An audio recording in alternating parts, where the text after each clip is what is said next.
अच्छे किडनैपर बनो तभी अच्छे पति बनोगे।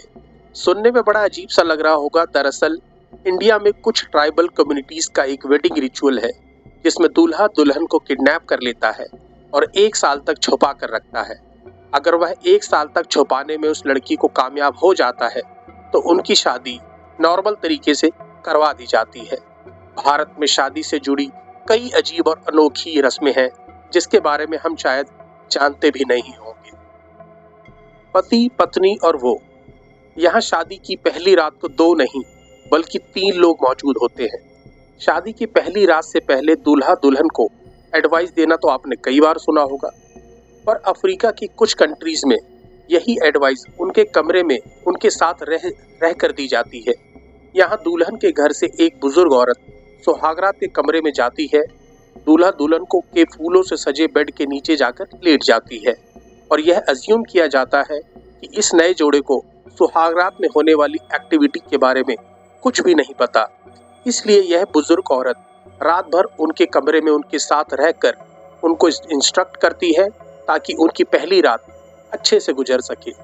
फिर दूसरे दिन कम्युनिटी में जाकर उसे बताना पड़ता है कि पहली रात को सब कुछ ठीक तरीके से हुआ था या नहीं हुआ था।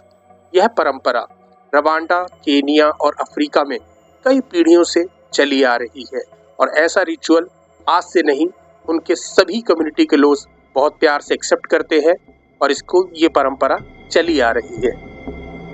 पकड़वा विवाह। यहाँ दूल्हा ढूंढा नहीं जाता बल्कि जवान लड़के को किडनैप करके जबरदस्ती दूल्हा बनाया जाता है। 2019 में एक 27 वर्षीय व्यक्ति जो बिहार से मुंगेर से रक्षाबंधन पर अपने घर लौट रहा था, रास्ते में अचानक उसकी कार को कुछ अनजान आदमियों ने रोक लिया और उसे कार से घसीट कर बाहर निकाला, हाथ पैर बांधे, उसकी आंखों पर पट्टी बांधी और उसे उठाकर ले गए। पूरी रात उसे एक कमरे में भूखा प्यासा बंद रखा। दूसरे दिन उसे मंदिर ले जाया गया जहां उसने देखा एक अनजान लड़की दुल्हन के भेष में उसका इंतजार कर रही है। वह कंफ्यूज हो गया, कुछ समझ पाता इससे पहले बंदूक की नोक पर उसकी शादी करा दी गई। इस तरह की जबरदस्ती शादी को पकड़वा विवाह कहा जाता है। यह बिहार के कई हिस्सों में आज भी ज्यादातर फैमिलियां जो होती हैं जिनके पास दहेज देने के लिए पैसा नहीं होता, वो गुंडों की मदद से किसी जवान लड़के का किडनैप कराते हैं और अपनी बेटी से उसकी शादी करवा देते हैं। जाहिर सी बात है, लड़की की मर्जी या पसंद उनके लिए कोई मायने नहीं रखती। दोस्तों, सुनने में बड़ा अजीब लगेगा, लेकिन जीते जी किसी इंसान की शादी किसी लाश से कराई जाती हो, ऐसी परंपरा आपने सुनी है? तो अगर यही कहानी आप सुनना चाहते हैं तो वीडियो के लास्ट तक बने रहें। तब तक देखिए ये वीडियो। मामन कल्याणम यानी मामा से शादी। भारत के इस पार्ट में मामा और भांजी की शादी कराई जाती है। 2011 कर्नाटक की एक 11 साल की लड़की की जिंदगी हमेशा के लिए बदल गई। एक रात उसके माँ बाप ने अचानक उसे उठाया और कहा उसकी शादी होने जा रही है। वह कुछ समझ पाती इससे पहले उसे एक और झटका दिया जाता है। उसका दूल्हा कोई और नहीं, उसका सगा मामा था। उसकी शादी उसी के सगे मामा के साथ करवा दी गई।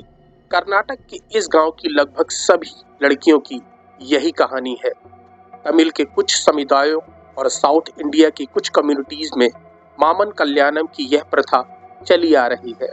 इसके चलते घर की सबसे बड़ी लड़की की शादी मामा से करवाई जाती है। आज के जमाने में बड़े शहरों में शायद ये बात आपने कभी नहीं सुनी होगी, लेकिन साउथ इंडिया की कुछ कम्युनिटीज, कुछ गांव में आज भी यह परंपरा बहुत अच्छे से निभाई जाती है। Marriage after death. एक ऐसी जगह जहां मृत शरीर के साथ शादी कराई जाती है। चाइना में चलती आ रही 3000 साल पुरानी इस परंपरा को आप सुनेंगे तो हैरान हो जाएंगे।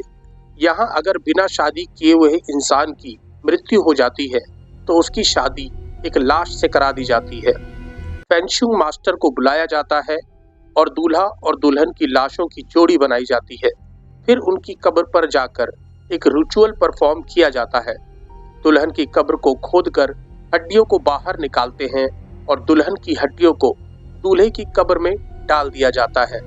यह प्रथा इस सोच के साथ शुरू करी गई थी कि एक अनमैरिड इंसान की आत्मा अकेले नहीं होनी चाहिए और मरने के बाद उसे शादी का सुख मिल सके।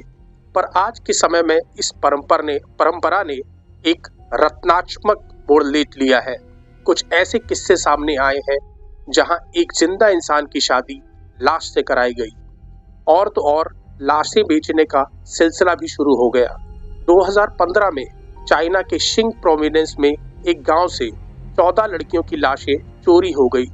जो रिचुअल आत्मा की शांति के लिए शुरू हुआ था, आज लाशों की तस्करी में बदल गया। साउथ ईस्ट एशिया के कई और कम्युनिटीज में यह रिचुअल आज भी किया जाता है।